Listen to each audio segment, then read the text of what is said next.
Hey folks, we are going to continue working on the Martial Powers project. We're going to convert the Ravnica Guild Backgrounds into the Martial Powers color paradigm. So give me a second here to check my signal. I'll get through my intro and then we'll get to work here for a while. So hold on real quick, doing a mic check, 1, 2, 3. Mic check, 1, 2, 3. Yep, sounds pretty good to me. All right, good. Bippity bippity bop doop and post.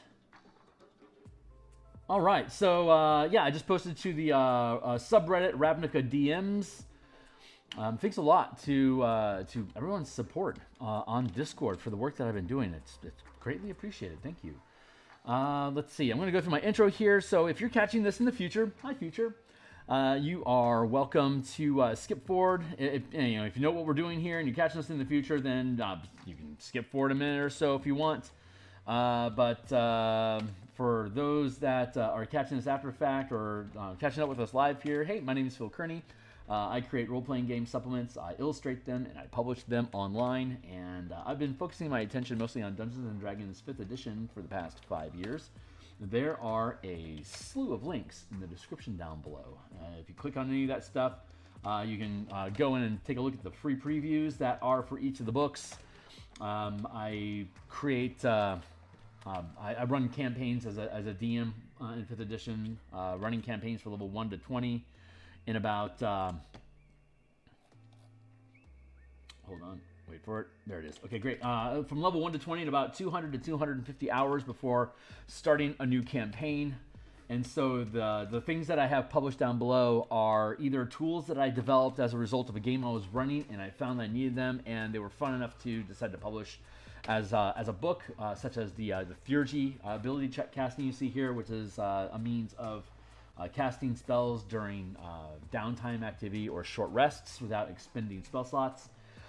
Or other campaigns like the color mana spell point variant rules that you see here, which was something that I designed for use with Ravnica, Strixhaven, Theros, or any other MTG setting that you might want to do so.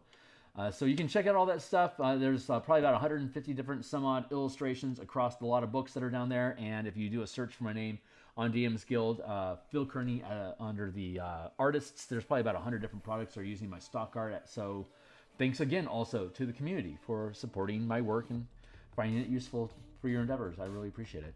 Let's see. I've just posted that I'm live on Reddit, Ravnica DMs, as well as on the Twitter X platform. If you're still present here, you can like, subscribe, you can follow me at Phil Kearney. And I'm here 6 days a week, so if you want to get notifications when I'm live in the future, you can like, subscribe, hit the bell icon. Thanks a lot for new folks that have jumped on board with us this week. I really appreciate your help. Our first major goal milestone is going to be 500 subscribers, and we're currently on episode 103 of the Martial Powers design system. If you want to learn more about this, there is playtest content and early looks here on my Patreon. You do not have to be a member of the Patreon to gain access to this information, although it's certainly appreciated to help keep up the enthusiasm for the project and add value over time. Let's see. We scroll down to the playtest content for Martial Powers. If you click on the YouTube stream here, hi, you'll be right here with me. Otherwise, Martial Powers, if you click on that, it'll open up this read-only document. You're welcome to read along. This system is ready to go from level 1 to 20. My current home table is at 20th level. We've been testing it since 12th. It's working out pretty well. So everything that you need to be able to build characters, whether they're barbarians, fighters, monks, paladins, rangers, rogues, warlocks, or artificers, all of the things that you need here, they're already here for you to make use of. Right now, what we're going to do today is, this is the same document that I use when we dive into actually working on it. So you can just read alongside me if you want, or build your own character. And we're going to start building sample characters for the playtest probably next week. But for now, I wanted to get into the Guildmaster's Guide to Ravnica. There's 10 backgrounds representing each guild. I'm going into the process here. Up, that is the wrong page. Let me blip, blip, blip, blip. There we go. Masteries, meta powers, color magic pair. We have the 4 elements paradigm of air, earth, fire, and water. And we have the color magic paradigm, where you got your guilds: Azoria Senate, Boros Legion, Golgari Swarm, Gruul clans. And here's the corresponding colors. Of course, Magic the Gathering, famous for the 5-color mana spell point, or the 5-color mana magic paradigm, which is white, blue, black, red, green, each having philosophical implications. You can actually learn more about how that works here in D&D by scrolling down to and checking out the free preview inside of the 5-color mana spell point variant rule bundle. The Martial Powers book, once it publishes next year, will be included into this bundle. And when the new rules come out for D&D 2024, we're going to be updating all these documents to correspond with what the new tech is. Let's see. Here is the revised color mana spell points.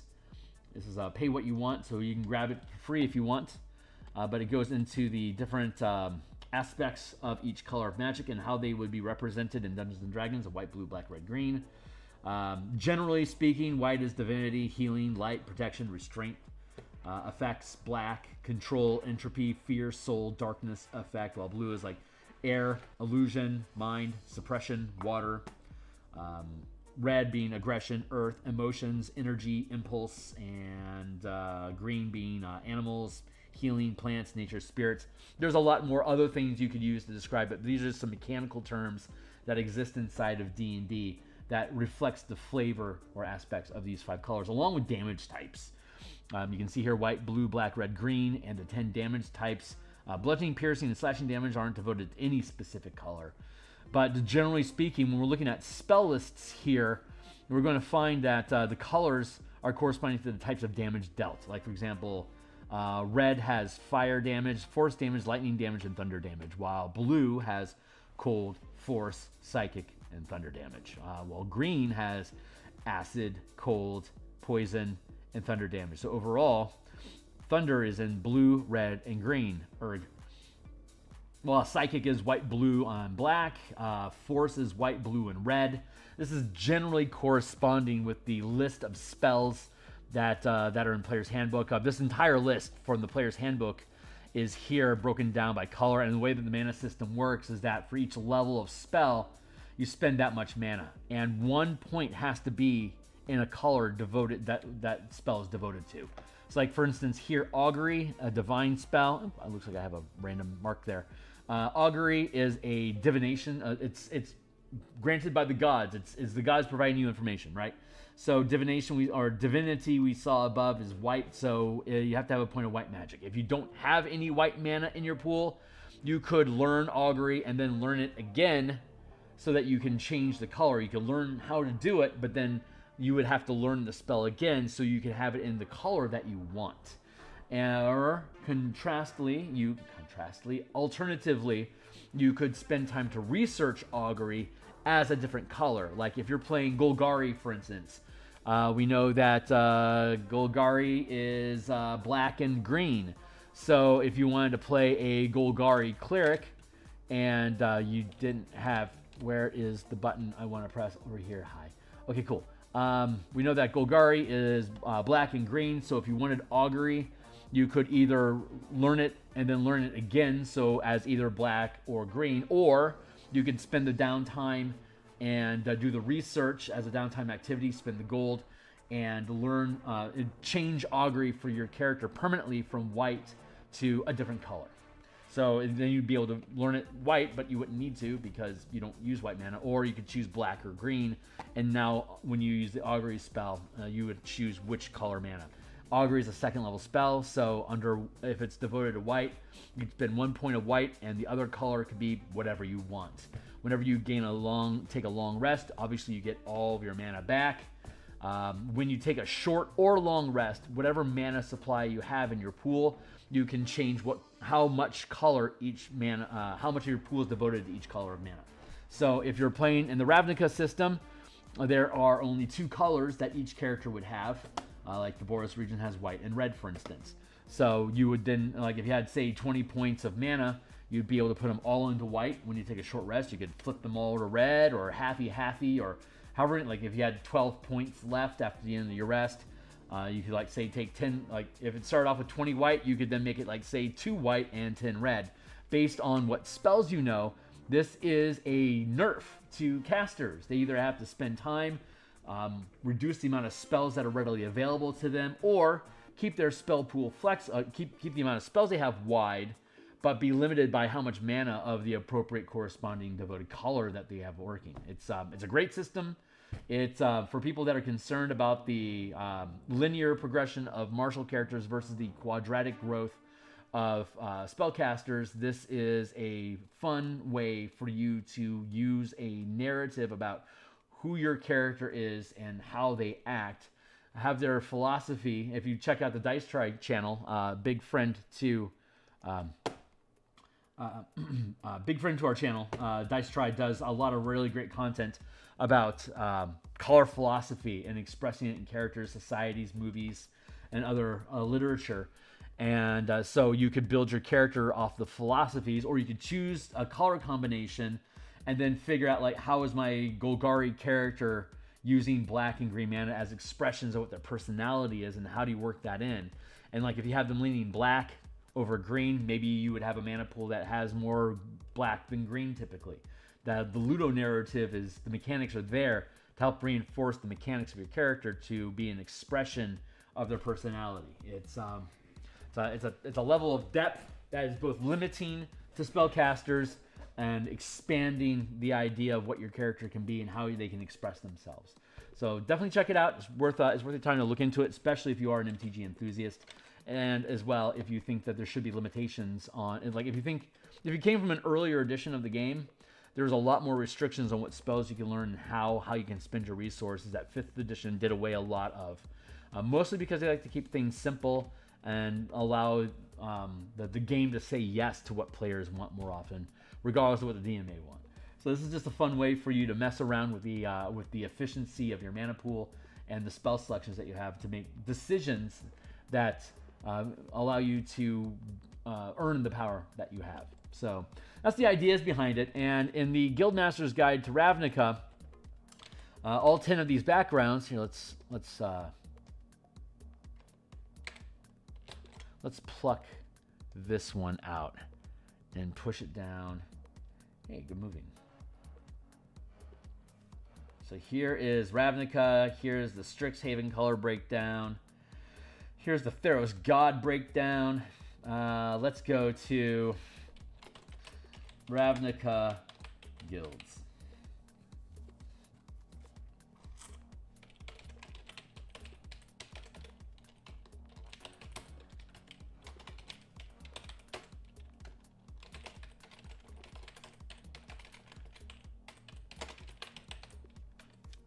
All right, so if you're a spellcaster, when the way that Ravnica works is when you take one of these. Let's start at the beginning with the Azorius Senate.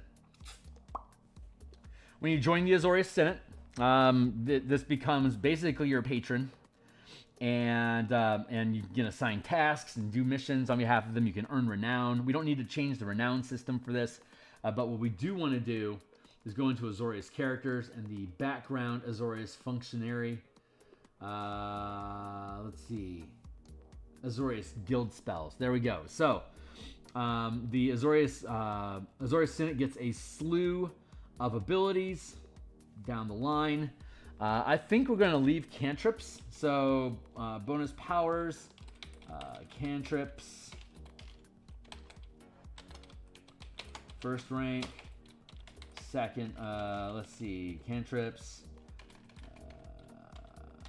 First rank, second rank, third rank, fourth rank, fifth rank.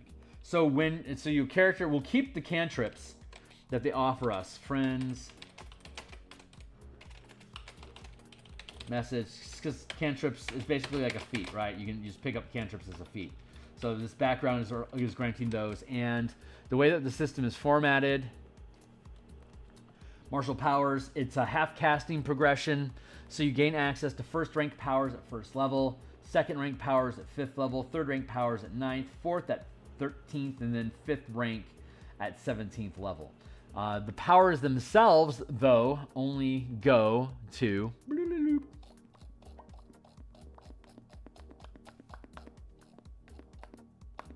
4th rank. So by the time you get the 13th level, you'll have access to the full kit of 210 some odd powers. So you'll be able to dip through those as you please, changing them up when you take a long rest to prepare a new set of powers. The barbarian, fighter, monk, and rogue, when they take a short rest, they can change one power that they know. So, and the barbarian, fighter, monk, and rogue, they regain all mana on a short rest, while paladin and ranger regain all mana on a long rest.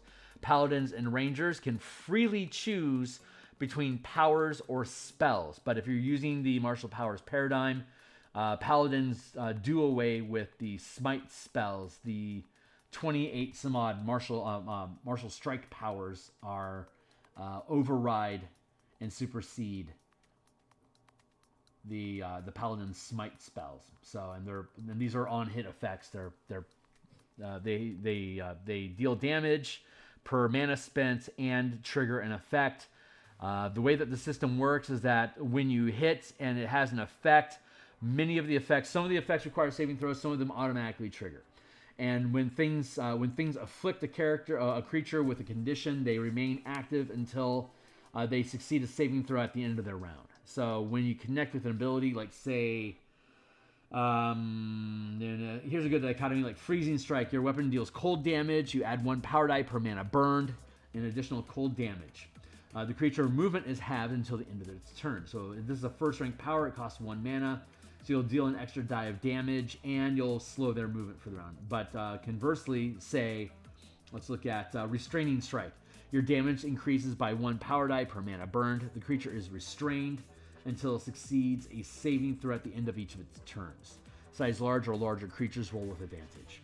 So the way that spells and most effects in 5e are currently calibrated is that when you target them with a condition effect, the target would make a saving throw, and if they succeed the saving throw, the condition doesn't trigger, and the effect is usually wasted. Let's take Hold Person, for example. Hold Person, you point your finger, the person then makes a wisdom saving throw. If they fail the wisdom saving throw, they are paralyzed, and then at the beginning of each of their turns, they can then attempt to end the effect. And when they do, the spell ends. The spellcaster has to maintain concentration on it. So with the attack, with the way that powers work and these strikes work, is that they're on hit effects like Stunning Strike or Paladin Smite spells as drafted in the 2014 version of 5e14. Anyway.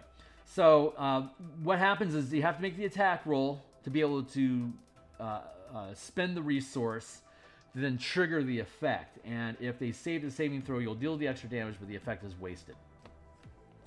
But if the effect hits, they're going to begin, like, say it's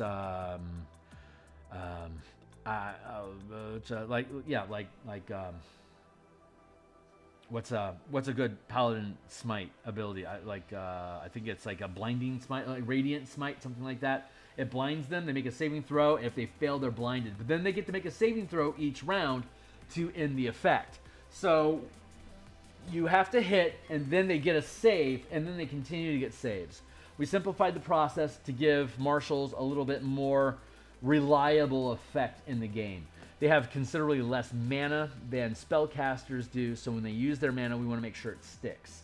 So when you hit with an effect, a lot of these abilities just automatically trigger, and then at the end of each of the creature's turns, I'll have the ability to potentially remove that effect. So you're guaranteed to be able to affect the creature for at least 1 round, and then it just goes back to their normal milieu of making their save each turn, and once they succeed, the effect ends, and then you lose any of the further benefits.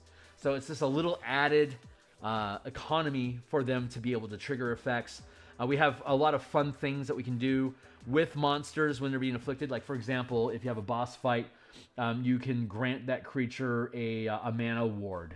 So, like, if you want to trigger an effect, like if you want to target them with a power and they have, like, say, ward 2, then you would then have to meet the warding condition. And typically the warding condition is going to be spend additional mana. Like, it may cost me, say, 2 mana to trigger a blinding strike. Your weapon can deal radiant damage, and add 1 power die of mana burned.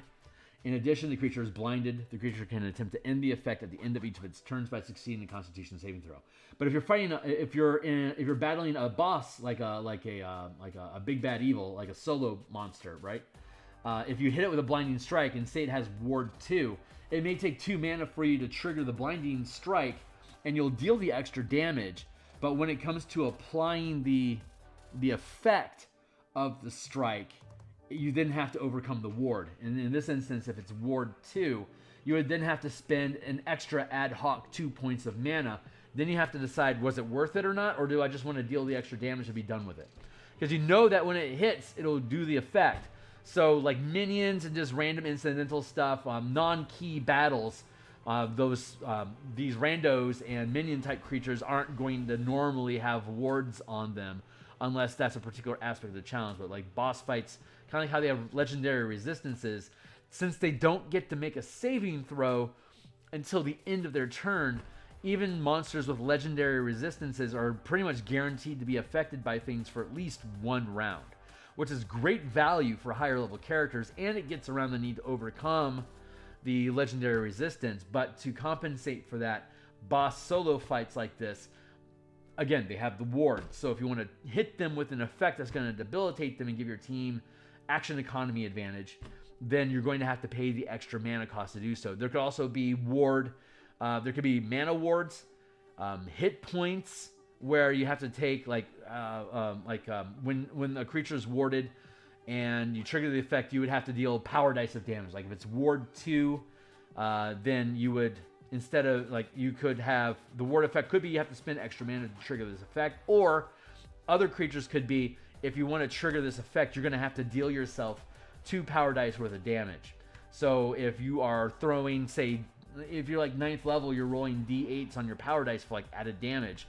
If it's a hit point ward 2 creature, then for you to be able to trigger an effect on it, you're going to have to willingly damage yourself for 2d8 worth of damage. There you go. So that's another aspect of it. There may be other ward effects, but those are the only 2 that we're using right now. So, and we have the play testing for 3rd to 7th level coming up.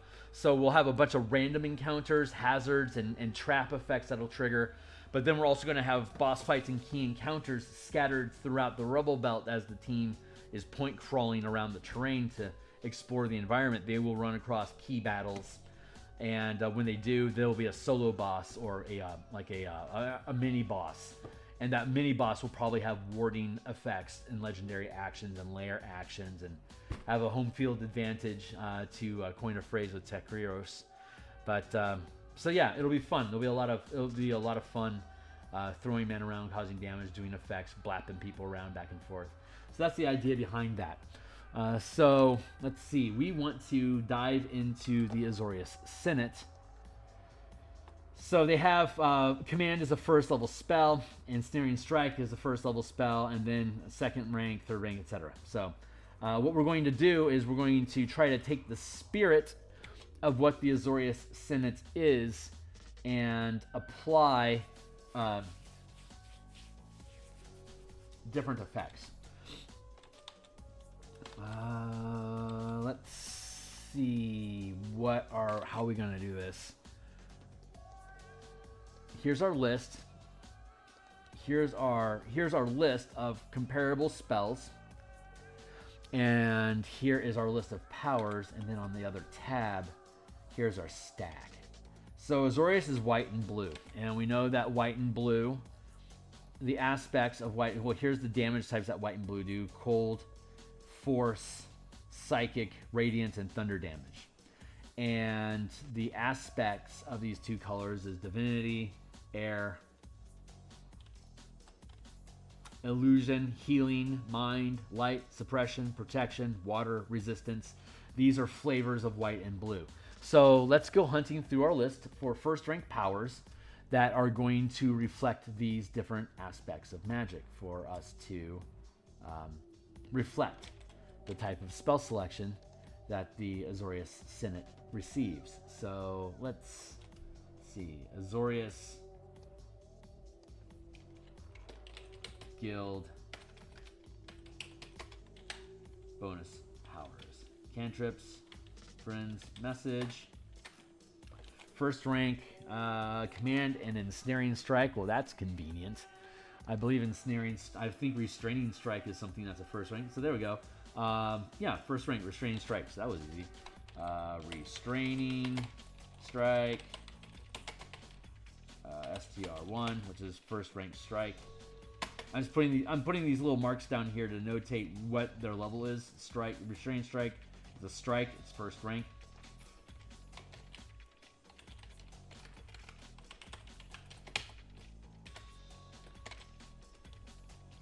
What's the other one that they have? Command. Let's look for... So strikes are on hit effects. Reactions are what they sound like. And then there's maneuvers, which can be triggered with an action or a bonus action or both. If you really want to, you can do it twice in a round, the same power twice if you please. But we're looking at first rank, so let's drop down to first rank and see if there's anything in here that feels command-ish.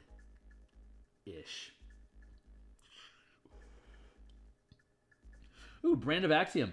You force a creature you can see within 30 feet of you to make a wisdom saving throw. If the save succeeds, you can sense the creature is affected by any illusion or shape change effect. If the save fails, all illusions... That's actually a pretty good one. Let's go with that. Brand of Axiom. These are not necessarily supposed to be the most efficient or impactful abilities. They're supposed to be flavorful abilities and things that are on theme with what the guild representative is. Maneuver 1, see MAN for Maneuver 1. There you go. Now we're on to second rank. This is pretty easy.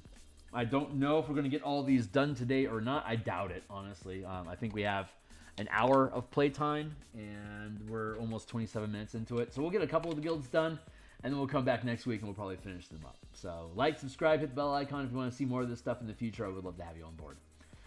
I'll be launching a Discord channel on Tuesday, and that will have open enrollment for the West March Ravnica Rebel Belt campaign. That'll be the playtest environment for us to use the system. I'll be drafting up characters. You can bring your own to your table using these rules if you want to in the Ravnica setting. But we will be, once we're finished with building out these guilds, we're going to create sample characters from barbarians, fighters, artificers, monks, paladins, rangers, rogues, as well as warlocks. So there'll be a wide array of things that you can use. And for those that are really, really interested, you can check out the warlocks that we created for Ravnica here in the Pacts and Patrons of Ravnica book. This is going to be the sample book that we use for the playtesting. If you choose to go with Warlock, then you can choose one of these, like the Boros Legion. Here's the expanded spell list that they get, bonus spells. Here's the different powers that are the different abilities that they gain from their pact. And then at the back end of this thing, there's 5 additional pact boons that you can choose from, as well as like 30 some odd invocations. So you can pick and choose from these, and again, we'll build some sample characters utilizing this stuff for y'all to take a look at if you're interested. But you can check out the sample document here, and if you think this stuff is fun, consider making a purchase to brighten my day. And thank you in advance to those that would want to do so. I really, really appreciate you. So, second rank, what do you get? Arcane Lock, Calm Emotions, Hold Person.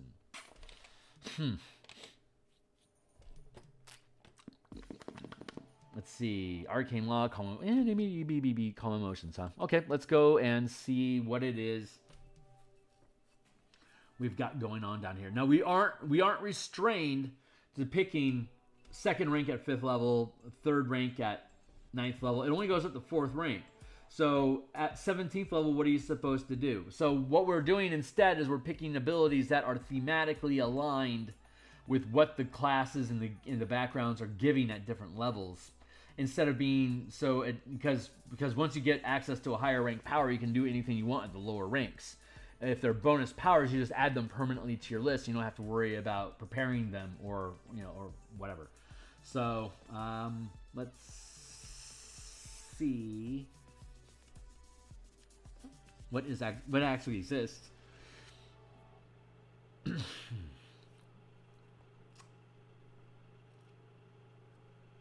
I tell you, man, Cursed Brand isn't a bad Azorius feature at all. It's white and blue is very much in combination of suppressing and controlling. So forcing creatures to have... I love this one, by the way. You curse a creature you can see to make saving throws against your powers with disadvantage. The effect ends when the creature succeeds a save. So you're giving them an advantage. As long as they keep failing that saving throw, they keep rolling with disadvantage. I absolutely love that, and I think that's a perfect thing to add to the Azorius Senate. So curse... that's a Cursed Brand. That's actually a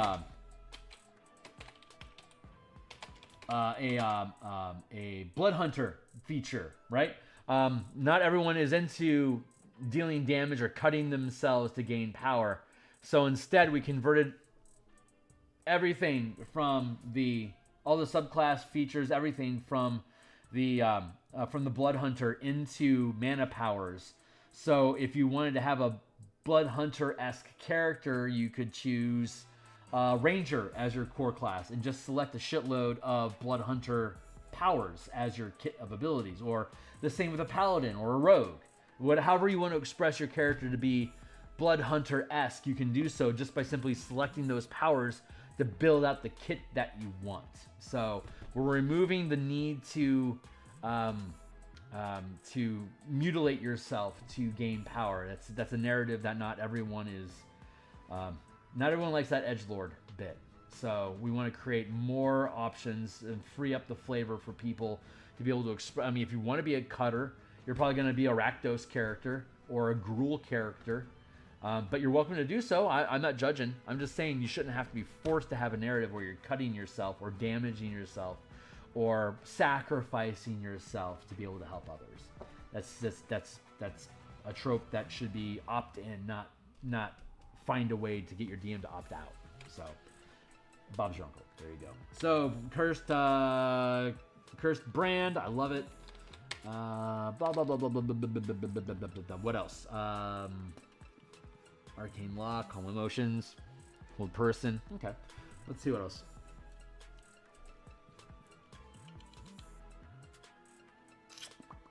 Let's see, Lethargy.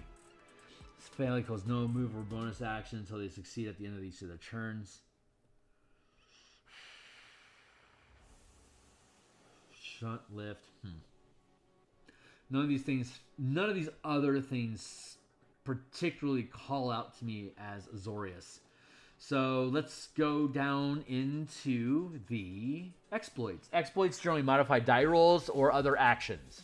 Like there's things in here that modify bonus actions. There's things in here that modify your movement, die rolls, saving throws, ability checks, attack rolls. Using tools. There's all sorts of different things. Let's see. Commanding Presence. When making an ability check that uses Intimidate, Perform, or Persuasion skill, roll 1 power die per mana channel, adding the highest roll to your result. Like if I was 9th level and I had a max rank of 3, I would be able to then pump up to 3 mana into an ability. So if I triggered Commanding Presence when I make an ability check, that would be able to make use of Intimidate, Performance, or Persuasion. I then can roll 3 dice because I'd be spending 3 mana, and at 9th level, just so you guys can see this. So max rank is 3, so I can pump in 3 mana. The die roll I'm going to make, the power die is going to become a D8. So if I were to trigger Commanding Presence, I could roll as little as 1, and whatever the die result is, I'm going to add it to the ability. But if I throw 3 mana, I'm going to use 3 dice, and I'll take the best result of those 3. That way, you're getting statistically more likely to have a better benefit. You're going to spend more mana to have that higher probability of a good result. But it doesn't break the bounded accuracy curve. That's something that I think Wizards should pay more attention to. They made a really big deal out of bounded accuracy as a means of keeping characters within the realm of impossibility on things they can achieve, but then have a whole bunch of stuff that stacks and completely blows bounded accuracy out of the water. So we are attempting to build a system here that we're attempting to live up to the promise of a bounded accuracy system, and we're offering mechanics, fun mechanics with high risk reward opportunities that still stay within that curve. So I don't know, maybe we'll see something like this from Wizards in the future, but couture designers like myself that have the luxury of not having quarterly quotas, bottom lines, and stockholders to appease. I have the luxury of being able to explore, take my time in building something. I don't know why I clicked on that. Get off the stage. Thank you. But yeah, honestly, commanding presence is a pretty good one. Let's see. Inquisitive. Insight, investigation, perception. That doesn't scream to me Azorius. I could see an investigator. I mean, obviously an investigator would want to take this, but that's like inquisitive, like a Demir character might go into inquisitive, or maybe even cynic. That might make sense for it, but I'm not going to assume that it's proper for Azorius. So I'm going to go with what is it, commanding presence? Yeah, I think that's a good one to go with. Well, this is easy.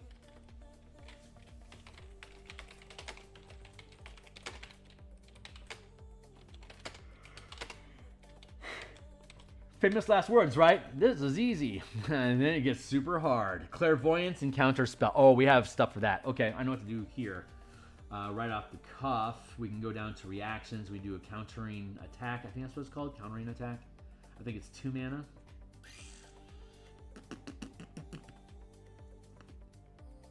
Or is it 3? Hold on. Reactions, there we go.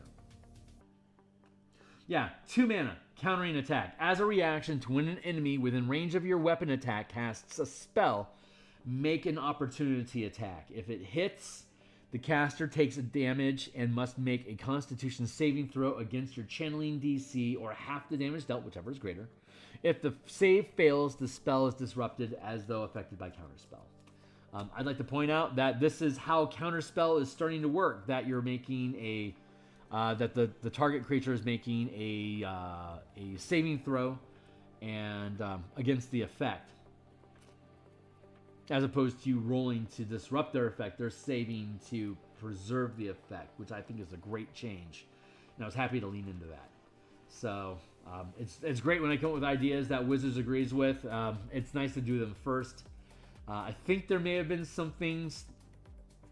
Yeah, like the combat masteries. I was looking for a way to have like weapon cantrips, and then they came out with the weapon masteries. And so the cantrips is if you want to learn a weapon, it becomes a combat mastery, and you can use it with any weapon because it's a power that you've learned to do. Like I can trip anybody with any weapon because that's basically my. It's like a tripping cantrip. They make a saving throw, and if they fail, they get tripped. There you go.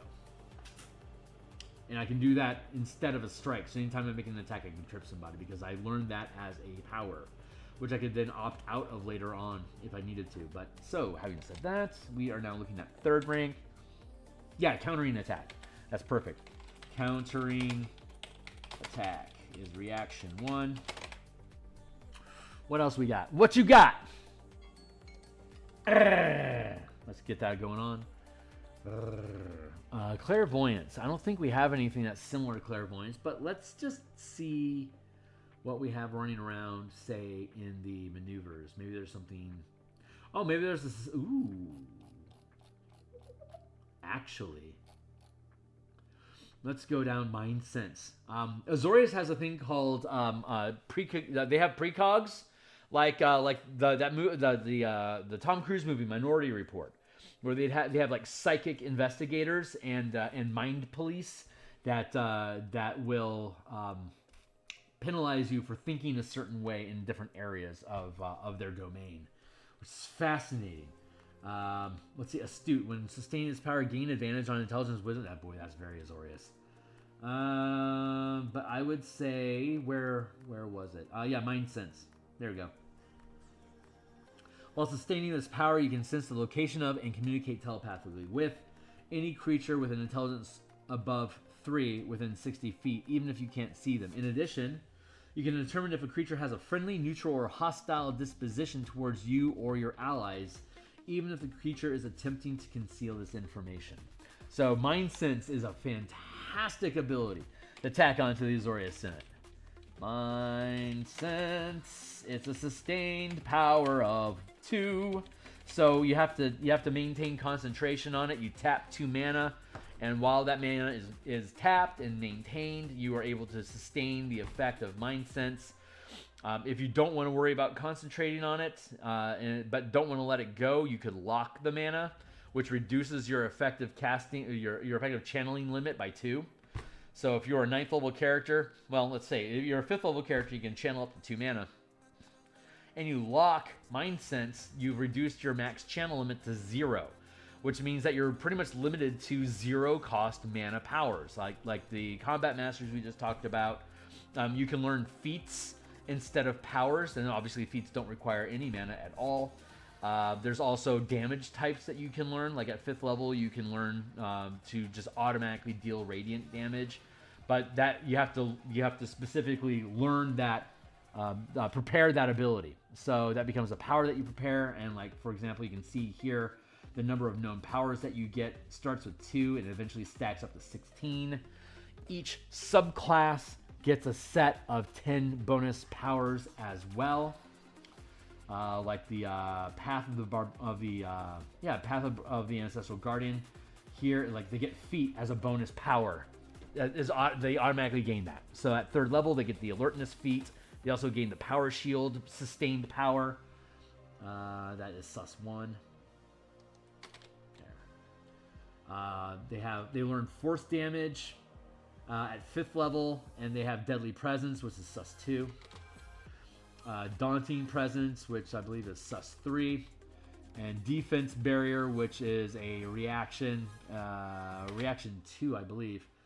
Banishing strike, which is a strike power 4th rank, and then Rite of Revival, which is a 4th level reaction, and then they gain efficient power to reduce the cost of Rite of Revival, and they gain efficient power for Daunting Presence to drop the cost from 3 mana to sustain to only 2. So these are cheat effects that we add into the game. There's various cheat mechanics in the game, and one of the goals of the martial powers playtesting is to make sure that folks that aren't deeply indoctrinated into the system, like my home table is, to make sure that it's easily digestible, it's intuitive to use and fun, and that people enjoy cheating their way into getting free abilities, which is ultimately what we want to do.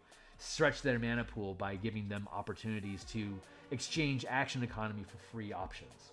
So it's another really fun risk reward system that increases the complexity of the system without increasing the without making them more powerful than characters of the corresponding level already are. It doesn't scale up their abilities. It just gives them different ways to configure their options and makes things more flexible for them. So, but they get 10 here, and then so like if you had like say a Gruul barbarian that's red green magic, they take Path of the Ancestral Guardians. So at 3rd level, by the time they get to 17th level, they got these 10 things. Plus they'll get the 10 guild powers that they gain automatically. So that's 20 powers they're going to gain for free. And then on top of that, they've got the 16 powers that they can learn as well over the course of 20 levels. So they're going to get a shitload of value stacked on top of their characters. And it's going to allow them to have a ton of flexibility. They're going to have so many things that are just automatically coming to them that they can reserve their known powers to learn specific things that they really want.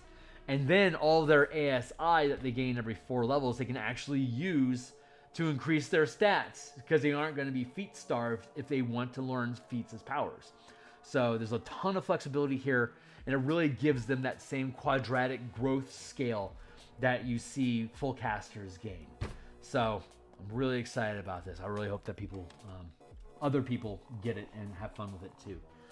So we're at 4th rank now. We're looking at high-end shit for the Azorians. Let's see what they have at here. Compulsion and Divination. That's great. So Compulsion, we have Compulsion type effects. Hold on. Omni-linguist. That's such a That's such a nothing ability. I love it. Crouching stance. Let's go to...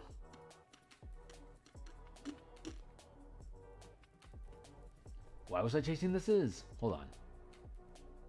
Compulsion. That's right. Let's see. Provoking Strike. Your weapon can deal psychic damage and add 1 power die per mana burned. The creature can only attack you until it loses line of sight of you or you are incapacitated. The creature can end this effect early by succeeding a wisdom saving throw at the end of its turn. Creatures immune to charm save with advantage. That's a pretty good ability, and it might be the proper one. Let's see. Let's see if there's something else that lines up.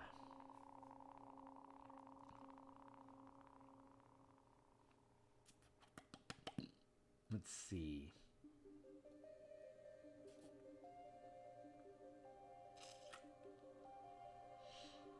Fickle Fate. Redirect. One's Unlock.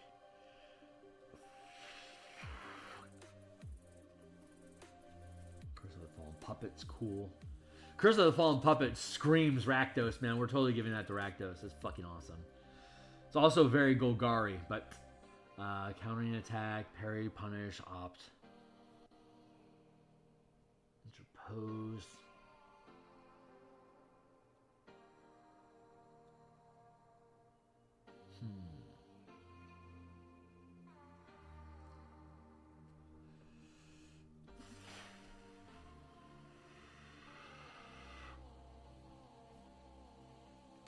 Swift attunement, swift suscitation, restraining hold, rally, goad, curse. Ooh, curse of the muddled mind. You curse a creature you can see to roll ability checks and concentration checks with disadvantage. Oh yeah, we already have that.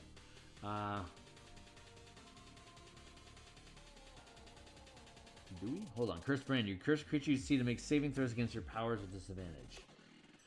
Curse of the Muddled Mind. You curse a creature you see to make roll ability checks and concentration checks with disadvantage. Thank you.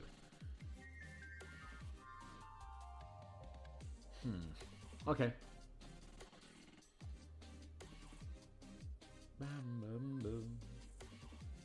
Let's go with Provoking Strike, and that is what? Second rank? Yeah.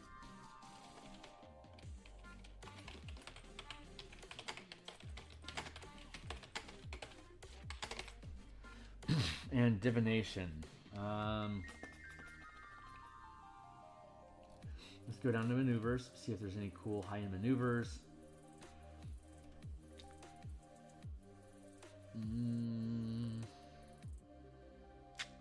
No, let's go to exploits.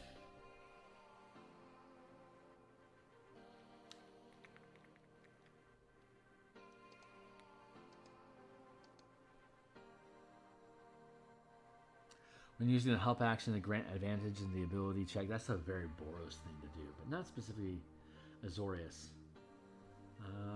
Unnerving focus, tactical assessment, swift soul channeling, definitely a Demir thing to do. Let's see. Okay, so let's go to reactions, high-end reactions, hexproof. As a reaction to when a creature you can see targets you with a spell or magical effect, the creature must succeed a charisma saving throw at disadvantage, or you are unaffected, and the spell or effect is wasted. That's a great high-end Azorius thing. Let's add that in hexproof.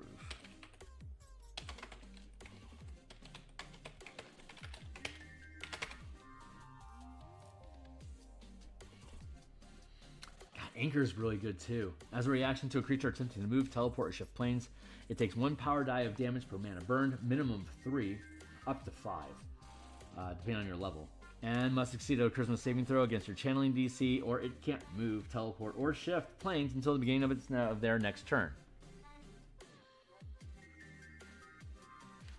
Yeah, let's go with Anchor. That's a good one. Is that also a reaction? Yep.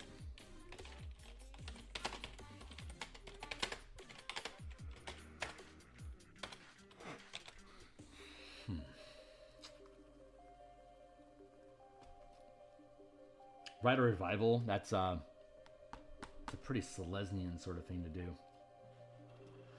Let's see. Let's drift down to sustained powers and see if there's anything super cool down here that screams to us. Azorius. Castigation. When you channel this power, choose a creature you can see. You always know which direction the chosen creature is while it remains on the same plane of existence as you. In addition, when you make a melee attack against the chosen creature, you deal 1 additional power die damage. Damn, Castigation is pretty damn good. Let's see, let's think about adding that in. Yeah, let's do that.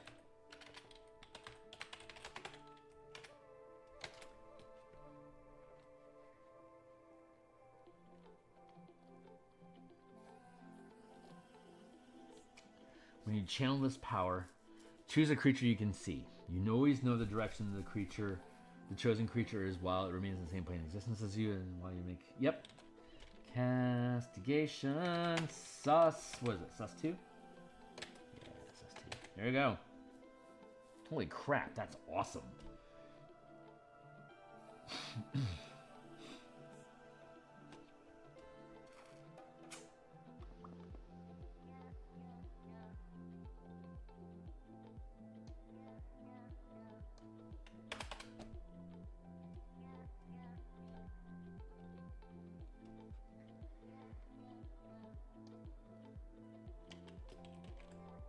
Nope.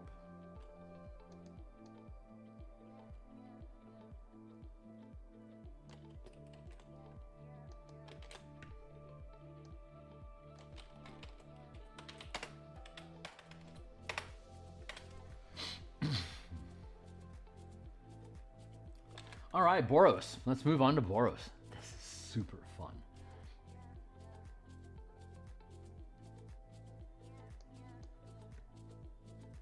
Boros. Boros.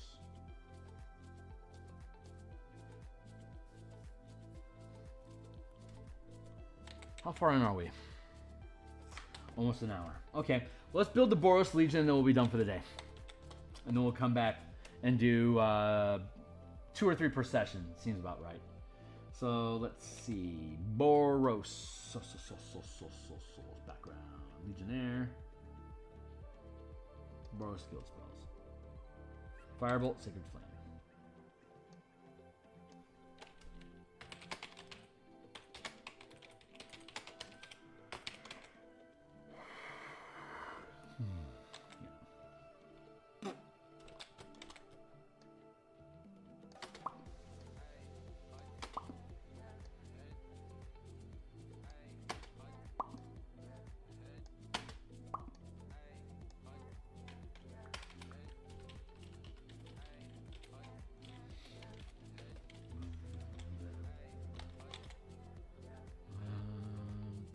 Guiding Bolt, Heroism.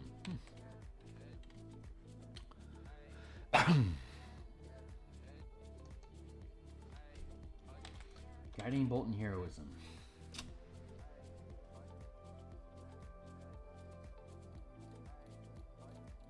Okay, so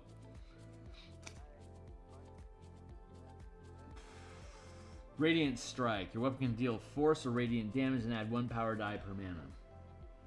Let's just give him that. Radiant Strike.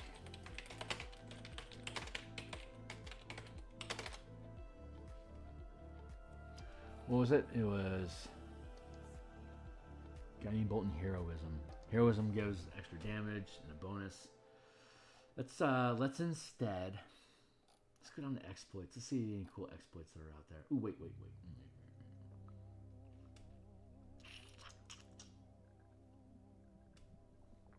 Coordinated attack. You can empower a target ally within 30 feet to use their reaction to make an attack, rolling 1 power die per mana channel, adding the highest result to the ally's attack against a target you and your ally can both see.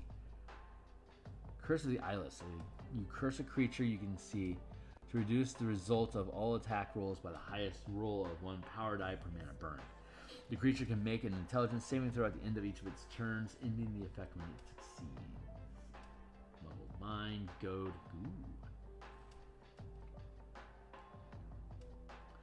Rally. Hey, what's up, Shadow Man? This is, if you aren't, well, it seems like you're new here, hey? What's going on, guy? I created a system called the Blip, blip. Go back here. This is on DMsGuild. It's the color mana spell point variant rules. It breaks down color philosophy into the player's handbook. I don't know if you're a D&D enthusiast or not. If you're into D&D, this is pretty cool. If you're into Magic the Gathering, it's super fucking cool. If you're not into either one of those things, then it is what it is. But we broke down the spells by color. This is all stuff that you can look at in the free preview. And we also had created a alternate magic system for martial characters called Martial Powers. So this is the playtest content. You can go back to the beginning of the stream where I walk through how you can gain access to this for free on my Patreon. It's ready to go for playtesting. We're currently taking the guilds from the Ravnica Magic the Gathering setting as expressed in Dungeons & Dragons. We're swapping out the spells for martial powers that we've created over the past year of development on this live stream.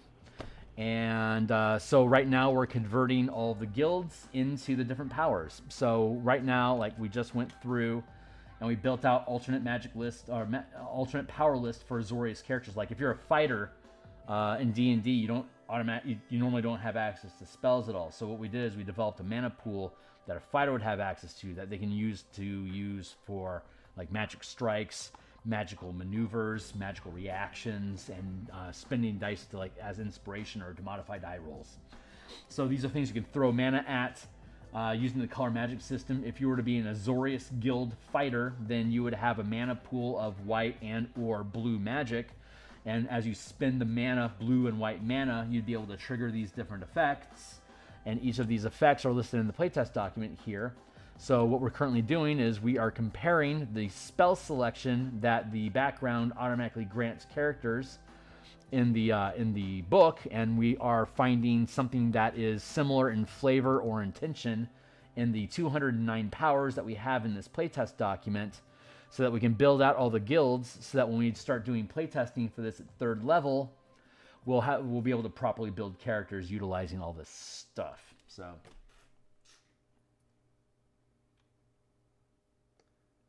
Yes. See why it got recommended.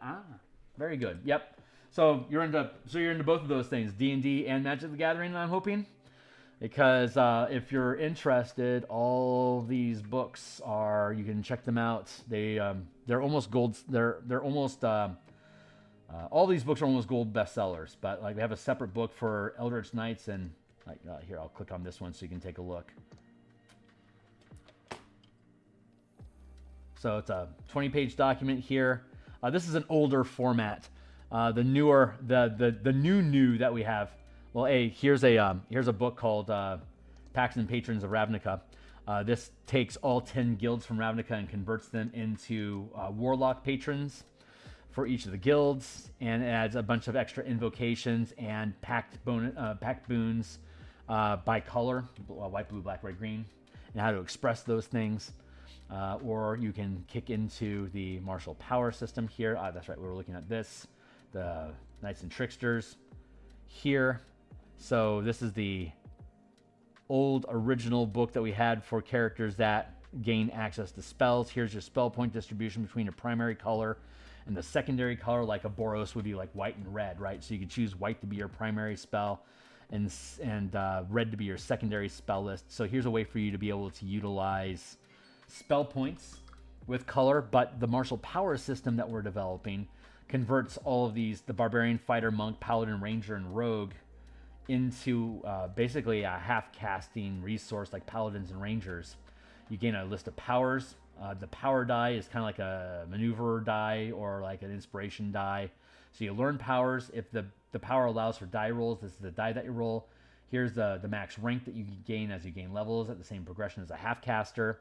Here's the amount of mana that you gain. Barbarians, fighters, monks, and rogues gain the martial point progression of 1 to 20 points on a short rest, versus the paladin and the ranger gain up to 40 points at 20th level. But like they each have ways to cheat mana into their pool.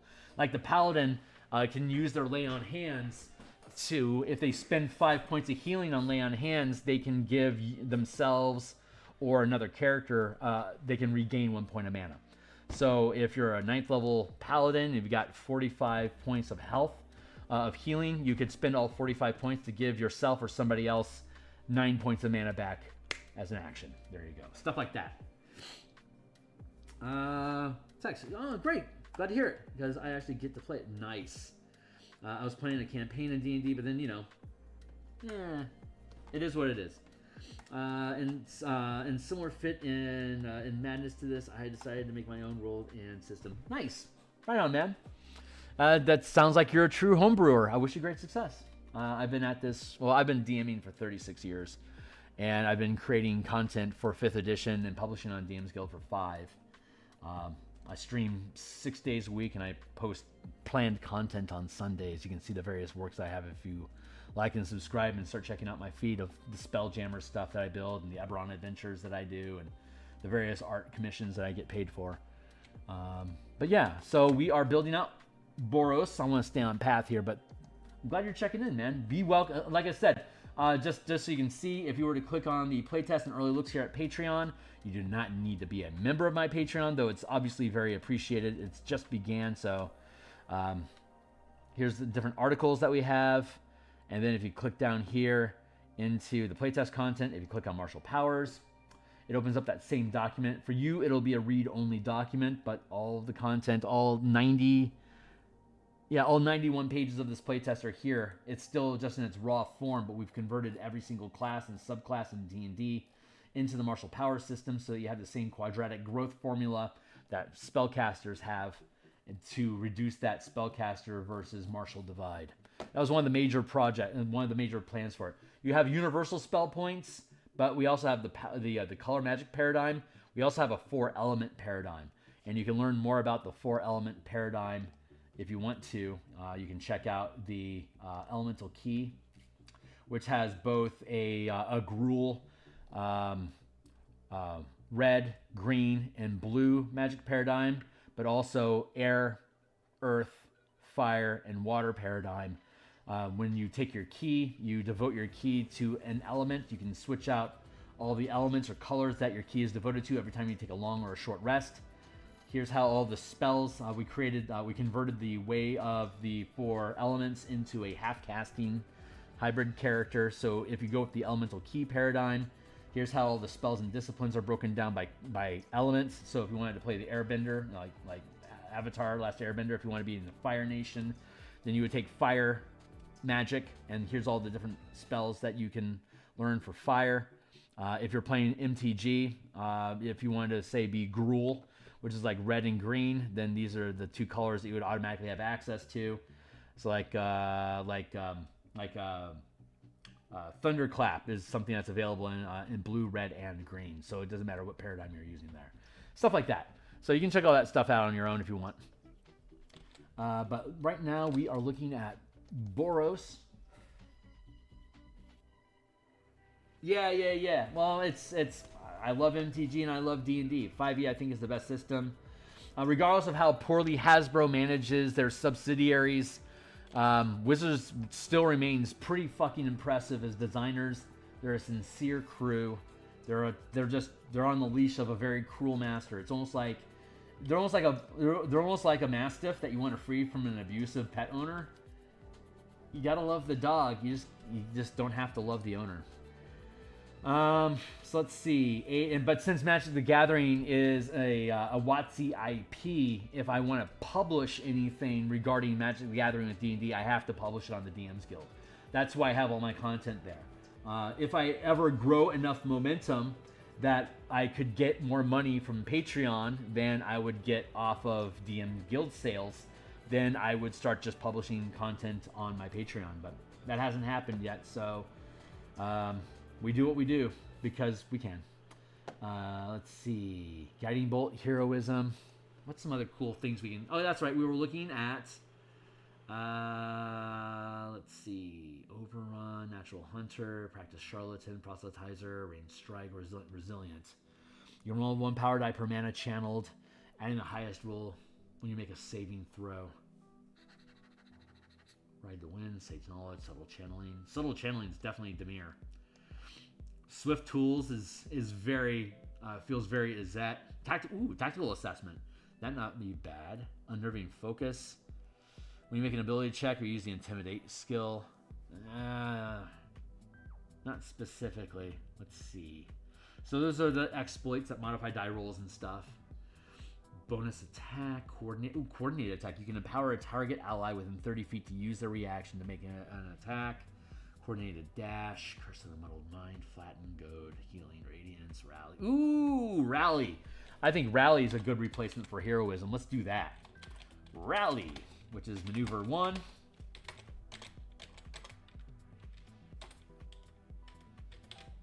What's up?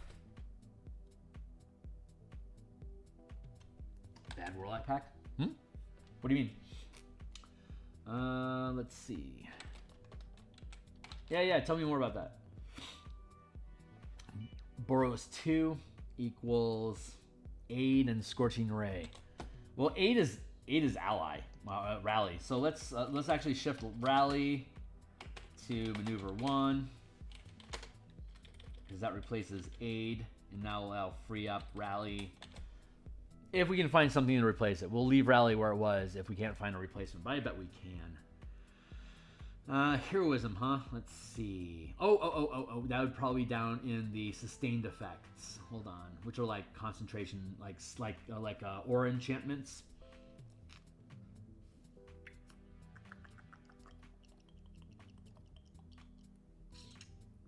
Cliffrunner, dire impact, elemental resistance, fast, inspired skill, lycanthropy, omnilinguist, power armor, power shield, ranged skirmisher, rogue stance, saving grace. When sustaining this power, you have advantage on saving throws with one ability of your choice. You can channel this power multiple times. Not specifically. Let's see. Fast. Dire impact. You know what? Dire impact's a good replacement for heroism. Dire impact. There we go. That works. What's up? Oh, ha! Well said, sir. Yes, yeah, bad pact. That's the problem with becoming a publicly traded company. You can get bought by a bigger fish, and then you become enslaved to them. So if your goal is to make money, sometimes businesses have to do that so they can get the capital they need to accomplish their goals. Sometimes the owners of the company just want to cash out and not give a shit about where it goes. In my personal opinion, companies that that are based on creativity, like game designers, art, video game development, these are all creative art. They don't have really anything to do with money or capitalism. I personally don't think those should be traded companies. I think it'd be neat to have like investing, like corporate kickstarting. You know, like we want to build, we want to build this new system. So if you invest in us, we will give you X returns, that sort of thing. But that's speculative and it wouldn't have nearly the same drive. But I'm talking about idealism, so screw me, right? Scorching Ray and Aid. We have Aid covered with Rally. Scorching Ray deals damage from a distance. It's fire. You can use ranged weapons and thrown weapons with this stuff if you want to. So let's go down to Lifesteal, Intimidating, Blinding, Provoking Strike. Provoking Strike's not a bad one. You can deal psychic damage and add 1 power die per mana burn. The creature can only attack you until it loses line of sight of you or you are incapacitated. The creature can end this effect early by succeeding a wisdom saving throw at the end of each of its turns. Creature immune to charm. Save with that. That's a reddish effect. Let's do that. Let's go with Provoking Strike. No, we have Provoking Strike already under Azorius. Screw you, Oofus. What's something different we can do? Let's keep mixing it up. Intimidating Strike. Creatures frightened of you. That's not the Azorius way. Or the Boros way. Your weapon can deal radiant damage when power die. The creature glows. Ooh, Asium Strike. That's fun. Let's do that one. Asium Strike. Subject to change. Open to suggestions, as always. So, especially given I have no luck with forming a D&D group, which controversy definitely won't improve. I don't think I'll be able to use this. Fair enough. You're welcome to participate in the playtest when we start it, though. We'll be doing a Ravnica Rubble Belt Point Crawl West March campaign, starting at 3rd level for the course of 5 months, ending at 7th level. My home tables ran this from level 12 to 20 for the past 7 months. So I'm pretty confident at the high level, but they also have a shitload of resources available to them. I just want to make sure that the low end feels just as good. So if you're interested, you're certainly welcome to. I'll be launching a Discord channel on Tuesdays, so you can like, subscribe, check it out if you're interested. Beacon of Hope and Blinding Smite. Hey, Blinding Smite. There we go. Let's just go with a Blinding Strike then. How about that? Blinding Strike. Hazard Strike is 2.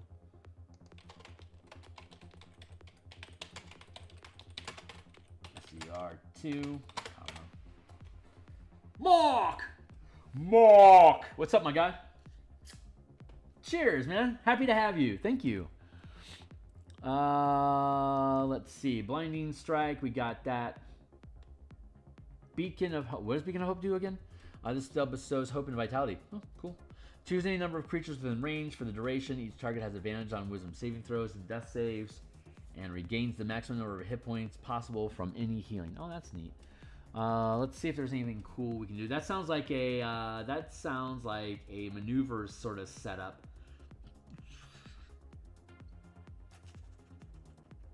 Is there something cool? Empowered defense as a reaction to when you are hit by an attack roll from a source. Nah. Countering attack, punish, roll of the hit, lightning reflexes, opt, interpose. Ooh, interpose is a good one. Downtrotting, deflection, controlled fall, TK bubble.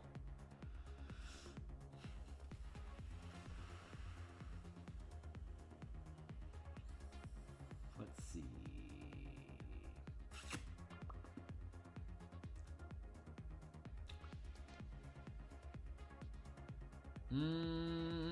Rally. I think we already have that. Goad, flatten. What am I looking for? Oh, that's right. Heroes and buffing stuff. Let's see. Coordinated attack, coordinated dash, rally, beguiling trance. There might not be a good fit. We might just have to go randomly look for first strike. That's not bad. That's a red energy sort of thing. When you roll initiative, if an enemy is within range of your weapon attack, make an attack roll against that enemy instead. The result of the roll is your initiative count, in addition to dealing any damage if the attack succeeds. Let's do that. That's fun. First strike. Exploit 3. What you got? What you got? Huh? What's going on? Mock!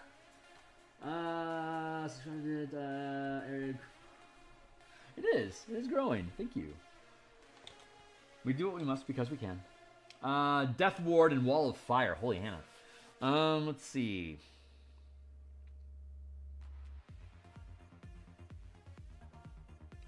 Oh, Death Ward. Right. And we're at 13th level now, so there's plenty of shit we can dive into.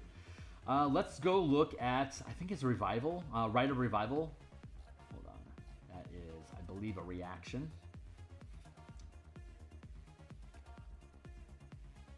As a reaction to when you drop to 0 hit points but don't die outright, you remain conscious and roll a number of power dice equal to the mana burned, which is 4. So you're going to roll 40-8. And then at 17th level, you'll roll 40-10. Gaining that many hit points instead up to your... So fucking great. Yes! Rite of Revival. I love it. Reaction. 4. What else? Hexproof is pretty cool. Let's go with Rite of Revival at 5th.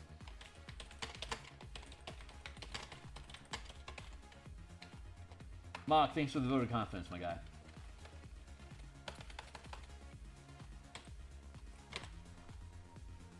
What's some other cool fucking Boros shit to do? Let's go down to sustained effects, see if there's anything tasty. Radiant Strike, Shocking Strike, Sweeping Strike, Thundering Strike, Gazing Strike, Blinding Strike, Intimidating Strike, Life-Stealing Strike. Life-Stealing Strike's not a bad one. Lifesteal's pretty fucking white-red. Let's do it. STR2.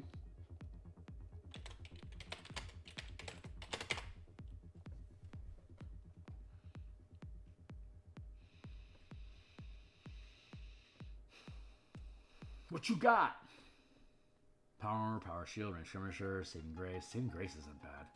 So with assessment, astute, auto attune, castigation, close quarter combat, cloud strider, deadly presence, giant growth. It's such a green. Mind sense, very blue. Opportunist, very red.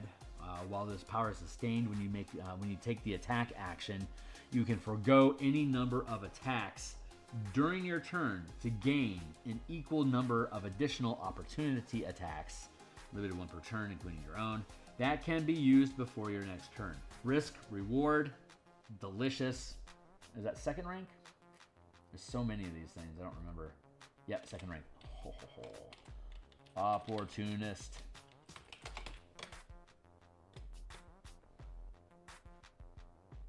Opportunist.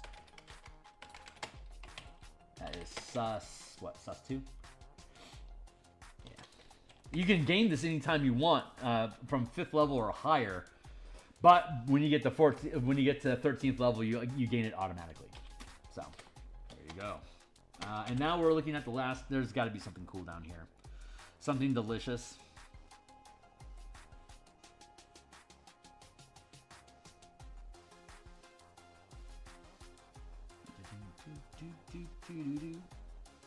Indestructible. That's kind of a white sort of thing to do, right? While sustaining this this power, you gain. Yeah, because resistance is like suppression or resistance effects. Yeah, let's do that. Indestructible. That's fucking choice.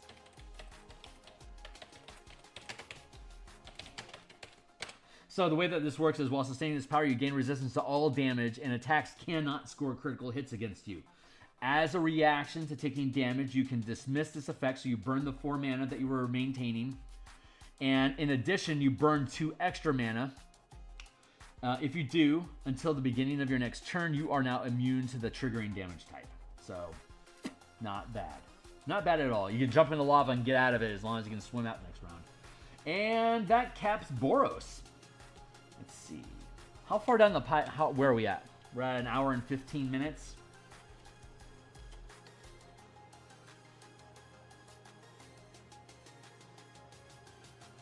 I like the idea of leaving cantrips in place because it gives you some, some alternatives.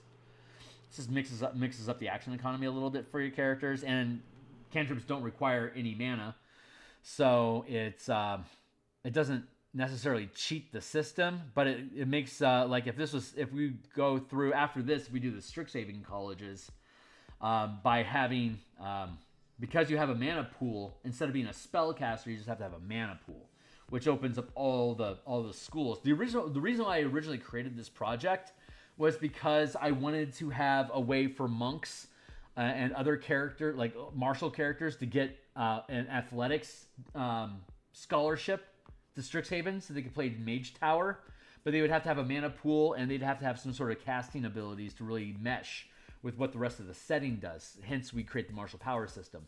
A mana pool for every single character, all 13 character class types, and alternative aggressive on-hit and trigger focused effects, which is what we're doing here. But I like the idea of leaving the cantrips in place as well. That's fun. But Strixhaven's pretty cool. It's I mean, Arcavios is a pretty thin setting so far because it's only had that one set of cards like 2 years ago. But the next one after this one is maybe I'll stick around for one more. Let's stick around for one more, then I gotta bail. So the next one that we're gonna do is gonna be House Demir. Thank you. Yes, I know I'm fudging time at this point. Yes, House Demir. So let's do Demir. Plus, if I got rid of cantrips, if I didn't use cantrips, I wouldn't be able to continue using encode thoughts. So let's go to. I know there's text happening there. I'm missing it. Excuse me. Demir Guild, Boros Guild.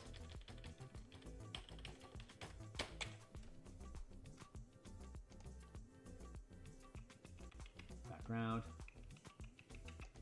Spells. Yep, see they get encode thoughts, which allows you to basically record people's memories, and Mage Hand, which is super fucking useful. So let's definitely want to keep the cantrips.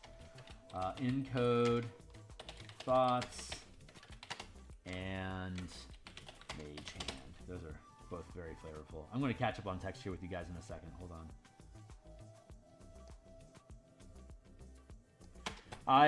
This is my last streaming for the day, but I'm going to be back tomorrow morning. I'm here in Seattle. It'll be around 9:30 that I stream again. I'm going to be doing some page layout and artwork integration for the Spelljammer book that we've been cooking for the past year. It's almost done. It should be publishing next month, but we have we're starting to drop images onto the pages, and we have to do some text rearrangement to make sure that everything fits together snugly. So that'll be up. And then we'll do some painting after that tomorrow. So, what's going on down here? It makes me wonder how much Phyrexia's storyline fare in D&D. I know that someone's one of the guys that hangs out here, Zona. He's running a Mirrodin campaign. I think that's my Phyrexia Mirrodin Dominaria knowledge is very limited, but I think Mirrodin is related to Phyrexia, right? You didn't make the abilities of the color alterations, given you're doing conversions. Oh, no. The way that so spells are hard locked, because spellcasters have rules. They have to learn formulas and have specific things. The way that this works is there's the 5 disciplines, right? Hold on. Let's go.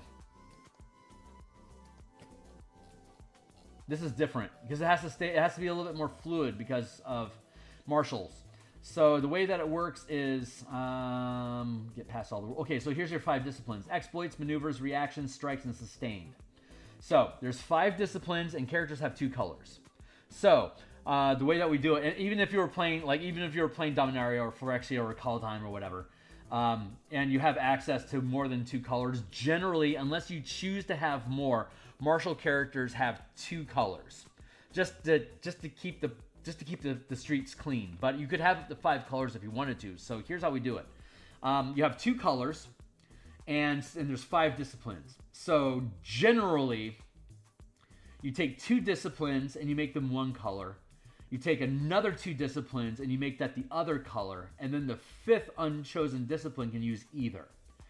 Generally, the layout is that you use that sustained powers, things that require concentration, that you lock mana and sustain effects long term. Generally, that's going to be both, but it doesn't have to be. Like if you want to be strike focused, you can make your strikes both colors, and then like sustain would be like for Boros. Boros, you can make sustained both white and red. You can make strikes red, and you can make reactions red, right? Because that makes kind of, because of the aggression and the spontaneity of red magic, or the red philosophy, reactions and strikes make sense for red, while white makes more sense for maneuvers and exploits. So if you don't know any exploits and all you want are sustained, strikes, and say maneuvers, if that's all you want, maneuvers, strikes, and sustained, then you can shunt strikes and exploits, say, into red, and then you just make the maneuvers, what was I saying? Maneuvers and strikes? Like, okay, yeah. If you don't want either of these things, but you want these 3 things, you can make these things red, and you can make these 3 things white, and then all of your mana can always be white. So you're only working with 1 color.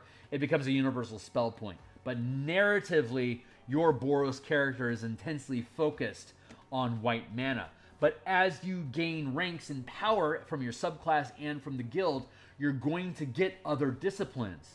So if you want to lean and start using exploits, then you would have to dip into red mana. But you can switch all of your colors out every time you take a short rest or a long rest. So you have a really dynamic pool that you can make things float around. But you get to customize what powers you know. And on top of that, you get to choose what colors they're devoted to, and then you get to decide how much mana you have in your mana pool devoted to each color. And if you decide not to use a discipline, you don't have to worry about tracking that at all. So you could, if that's too much of a headache, you could just decide that mana is mana. It's just a universal spell point, and you are using a narrative description of white and red magic, which I think is a cop-out. So I think it works best if you're actually having a mechanical tie to the narrative with a point expenditure. But each table is welcome to do what they want. You could keep the 8 schools of magic if you wanted to, and just have a universal spell points and say, yeah, I do a bunch of necromancy stuff, so I'm a necromancer. I'm a Golgari necromancer, and all my magic is necromancy, and it has this black green flare to it. But I'm just spending spell points as like you would key or whatever. So it's up to you how far down the rabbit hole you want to go mechanically. But I didn't want to assume like Asium Strike, right? It seems pretty natural that would align with white, but it could also be blue. It could also be black because you're forcing somebody to reveal themselves. You're taking away their agency of concealing themselves, for instance. So these are different. There's different narratives you can use color to express different things that you're doing, and how you tie those two things together is you building a distinct character. So you decide how far down the rabbit hole you want to go, and how much you want these mechanics to express your character. Oh, you meant as in list of abilities I presume, converted, that you're referencing for assigning them to guilds. Stuff like that would be easier if it was sorted by theme. I still don't think I get what you're saying. You'd have to express it to me a different way. My apologies for being dense. I do know...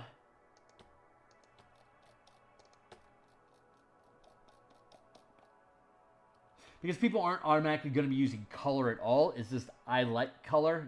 Again, there's the elemental theme of air, earth, fire, water that you could use instead. Like you could, if you learn Swift Attunement, you can attune to any magic item you're holding. You may decide that's a water effect. So while Swift Resuscitation could be an air effect. So you would, these are both, what are these? Both maneuvers. So ultimately they'd both be air or water in this instance. Let's see. The mirror, disguise, stealth, and sleep. That's really good. So let's go to, where's our list? Demir.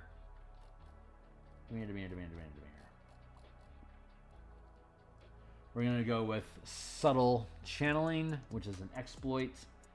Let's go to our exploit list.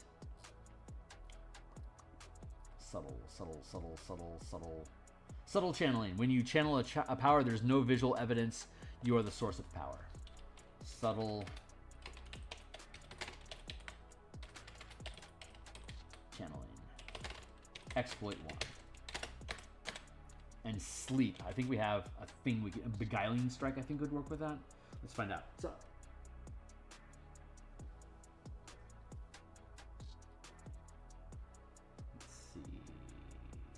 Beguiling Strike. Where is that at?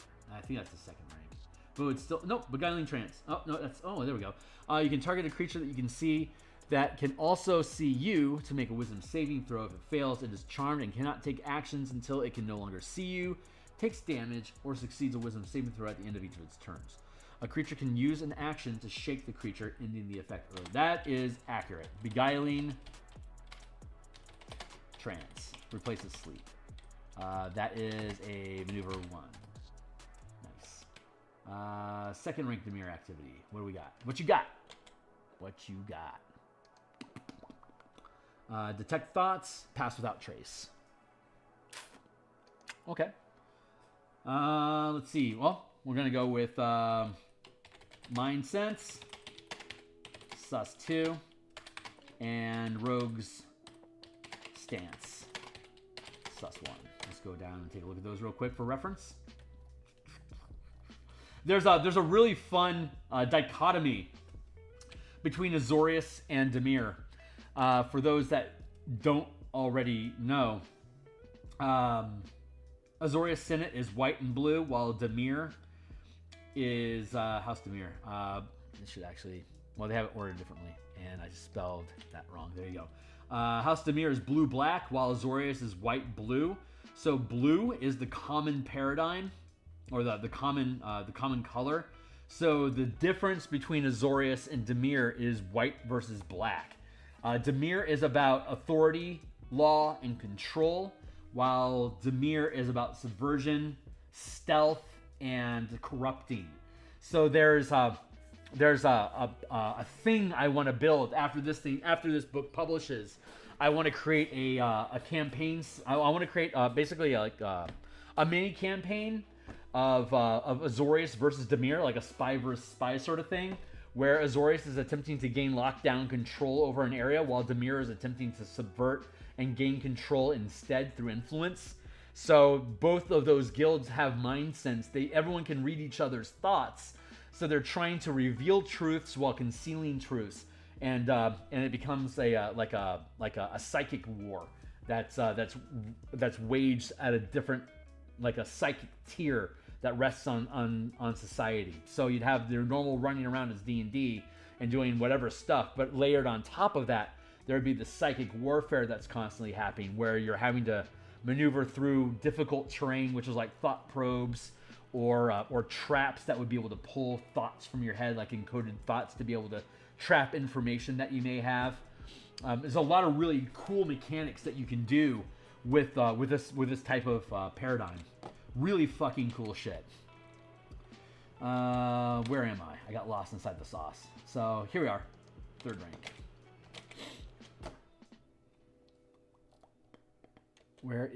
What is Dimir 3 doing? Text. So, information is power. Yeah. Dimir it's a fuck yeah, man. White and red is excellent. Red and black, yeah. Black and blue is fun control, man. A lot of fun control.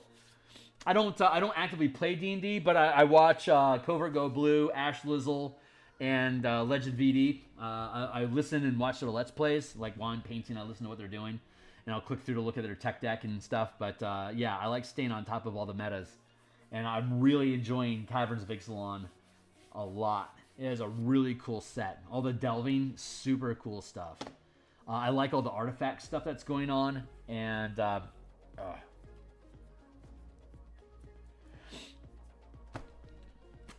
it's Ixalan, Caverns of Ixalan's a cool set.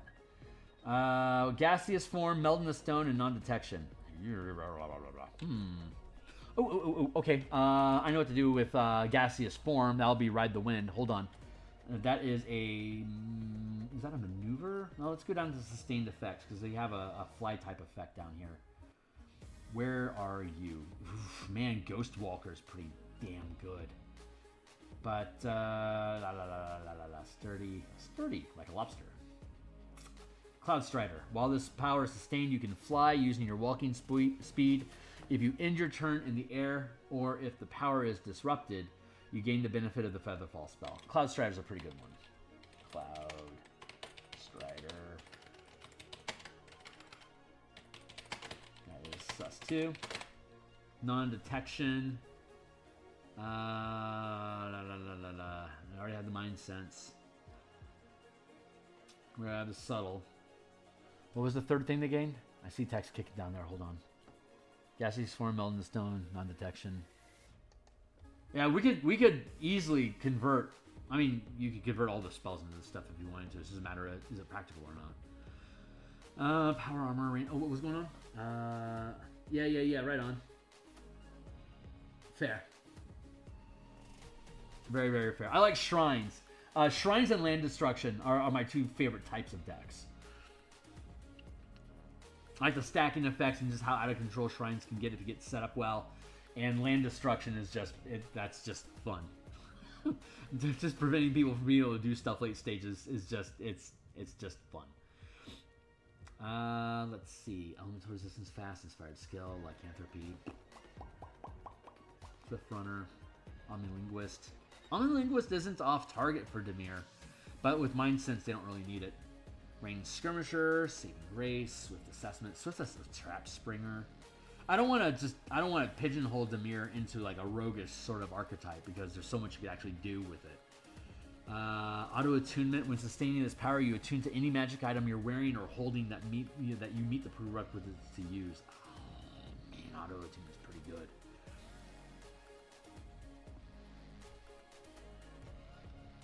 Sturdy, Tremor Sense, Unnatural Resistance, Daunting Presence, Celerity. Ghostwalker is pretty good for. Let's go with that. Let's go. Ghostwalker is that's Orzhov. I mean, obviously, it's got Ghost in the name. How could it not be? Okay, let's dodge out of sustained powers. Let's go find something different. We're at 3rd rank right now. Let's go into strikes to see if there's any cool Dimiri stuff. Delusional Strike. That's pretty cool. Your weapon can deal psychic damage and add 1 power die per mana burned, and the creature is confused. Choose one of the power... So you roll 3 dice to do this, and then the result of those 3 dice, choose one that you like. And that's the result that you get. The higher level you are, the better off it's going to be. And the lesser going to be, the creature will be able to do the higher you roll. So let's go with Delusional Strike. That feels very Dimir.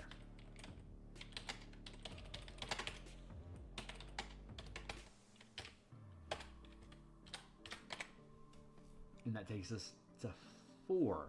What do you guys gain? I see more text scroll. I'll catch up with you guys in it. Arcane Eye and Freedom of Movement. Ooh, Freedom of Movement, Unstoppable. Hold on, let's go to that. I think that's... Is that an exploit? Let's find out. TK Bubble. Flicker Pounce is fucking cool. So is Curse of Enfeeblement. Hold on, what do we got? Modified Memory. God, that's so good. Lift, Shunt, Regenerate, Pack Tactics, Phase. Phase is a decent one. Incapacitator while grappling. Yeah, it's a grapple thing. But it's not... Oh, it's not a... Nah. Lethargy. Creatures that see fail equals no move or bonus action. Arcane Eye, Freedom of Movement. Oh, that's right. I was looking for Unstoppable. Where'd you go?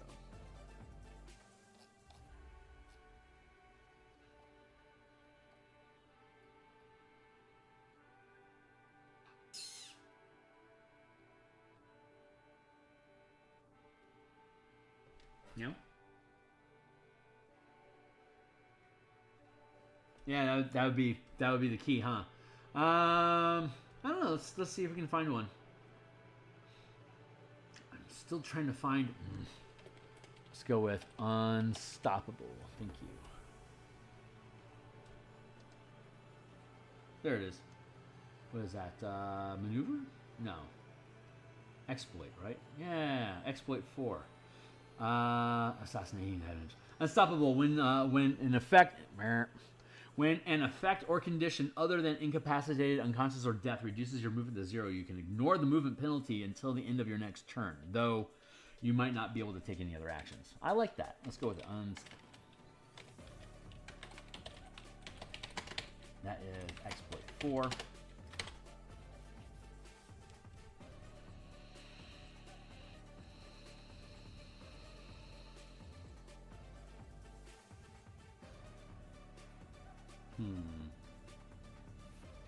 Yeah, I'm leaving. I mean, this is a pretty broad array of stuff, but I'm intentionally leaving gaps. I mean, there's already 200 some odd powers in here. That's a pretty good array. But once it comes out, I could build like the Book of Dimir that could have a bunch of mental influencing and social skill stuff in it. Lethargy.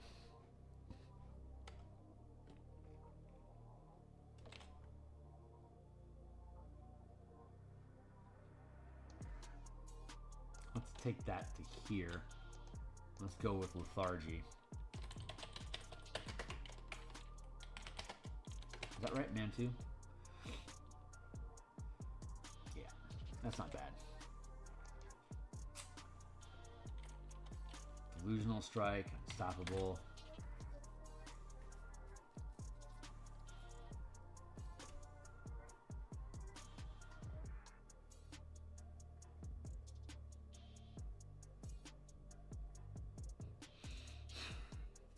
Assassinating damage isn't bad for Dimir. I mean, it's not wrong.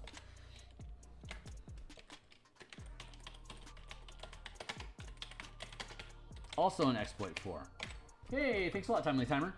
When an effect or condition... assassinating damage. When you deal damage with a weapon attack to a target that has yet to act in combat or is unaware of your attack, deal maximum damage, including any additional damage dice such as sneak attack or when channeling a strike power.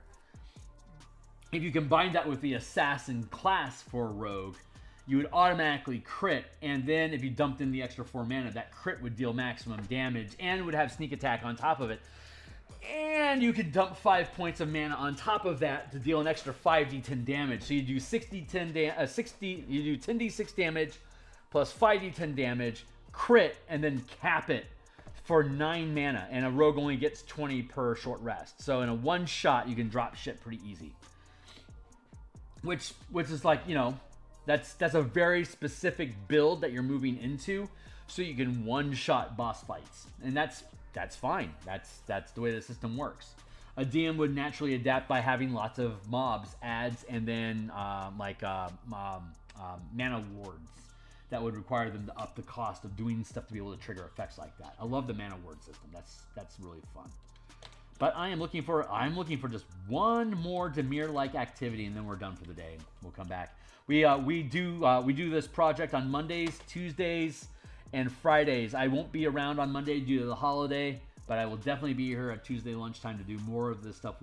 With everything goes smoothly, we'll do another 3 guilds on Tuesday, and then maybe get all 4 of them finished off on Friday. We'll see how the day goes. But I have rogue stance. Is there something? Subtle channeling, swift tools, tactical assessment, unnerving focus. Just need one more juicy little thing.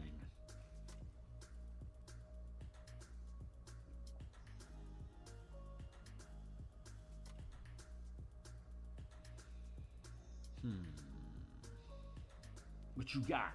Flicker pounce ain't bad. Flicker, that's a blue thing, right? Like phase and flicker. That feels about right. Let's do that. Let's do flicker pounce.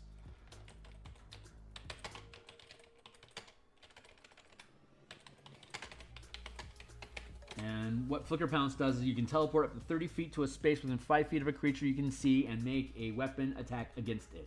If the attack succeeds, you can choose to teleport back to your original position. If the attack fails, you don't teleport the second time.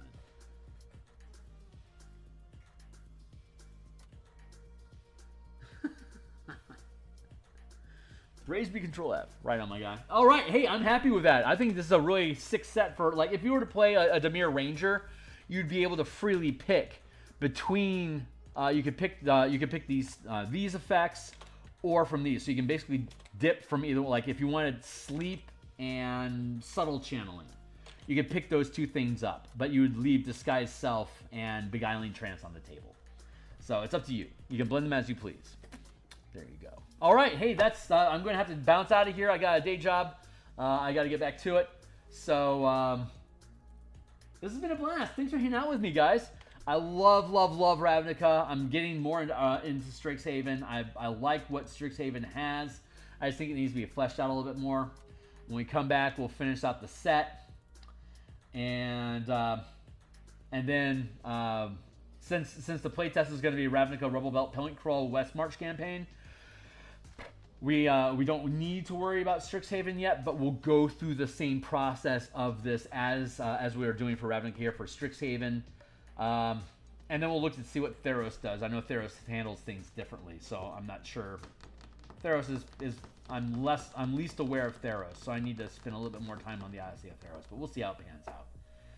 Whew, man, good times. All right, that's it for today. I'm going to be back tomorrow morning. I will be back in